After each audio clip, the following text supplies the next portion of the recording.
अब्दुलरहमान किसी जंगल में एक शेरनी रहती थी जिसके दो बच्चे थे। वो अपने दोनों बच्चों से बहुत प्यार करती थी। जब तक बच्चे छोटे थे तब तक शेरनी रोजाना उन्हें दूसरे जानवरों का शिकार करके लाती और खूब पेट भरकर उन्हें खिलाती। पर जब बच्चे थोड़े बड़े हुए तो उसने उन्हें भी शिकार पर ले जाना चाहा ताकि उन्हें भी शिकार करना आए। बड़ा बच्चा फौरन तैयार हो गया, लेकिन छोटा कहने लगा मेरी तबीयत ठीक नहीं है, कुछ दिनों बाद चलूंगा, आज नहीं कल वगैरह जैसे बहाने बनाने लगा। बड़ा बच्चा माँ के साथ शिकार पर जाने लगा। कुछ दिन और बीत गए पर छोटा बच्चा अब भी शिकार पर जाने के लिए राजी न हुआ। दरअसल वो बहुत काहल था। वो सोचता था कि जब बैठे बैठाए खाने को मिल जाता है तो मैं मेहनत क्यों करूं। शेरनी उसको बहुत समझाती कि वो शेर का बच्चा है, इसे अपनी खुराक हासिल करने के लिए जिद्दोजहद करना होगी वरना सुस्ती उसकी आदत बन जाएगी। छोटा बच्चा अपनी माँ की नसीहत को एक कान से सुनकर दूसरे से निकाल देता।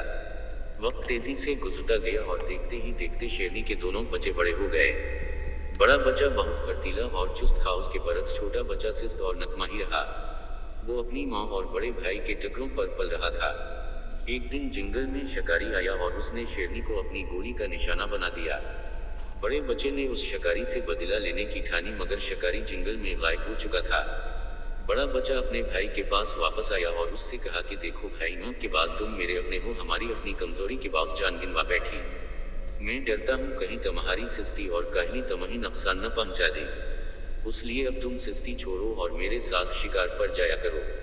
ये सुनकर छोटा शेर गुस्से से भड़क उठा और धाड़ कर बोला, तुम मुझसे हंस करते हो, मेरी परवाह मत करो, मुझे खुदा ने पैदा किया है, वही मेरी हिफाजत करेगा, वही मुझे रिज़्क देगा। उस पर शेर बोला, बेशक खुदा राज़िक है, उसने सबको पैदा किया और वही सबको रिज़्क भी देता है, पर साथ ही वो ये भी कहता है कि तुम मेहनत करो, उसका फल मैं तुम्हें दूंगा। जब तुम रिज़्क के लिए मेहनत नहीं करोगे तो वो तुम्हें रिज़्क कहाँ से देगा। उस पर छोटा शेर बोला, मुझे ये नसीहत देने की जरूरत नहीं, मैं अपना अच्छा बुरा खूब समझता हूँ।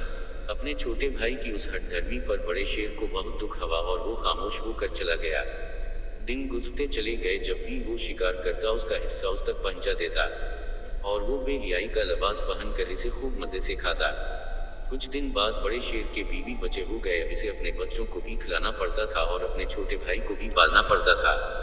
चनाचा कभी कभी उसके नन्हे नन्हे बच्चे भूखे रह जाते। बच्चों को भूख से तड़पता देखकर रफ्ता रफ्ता बड़े शेर ने अपने छोटे भाई की बुरी आदतों से तंग आकर उसको उसके हाल पर छोड़ दिया। अब छोटा शेर भूखा रहने लगा, वो खा खा कर सुस्त हो गया था। शिकार की उसमें हिम्मत न थी। छोटे मोटे खरगोश, गेदड़ और लोमड़ी जैसे जानवर गुजरते वो उन्हें हड़प कर जाता, फिर भी उसका पेट नहीं भरता था। आहिस्ता आहिस्ता वो कमजोर होता गया।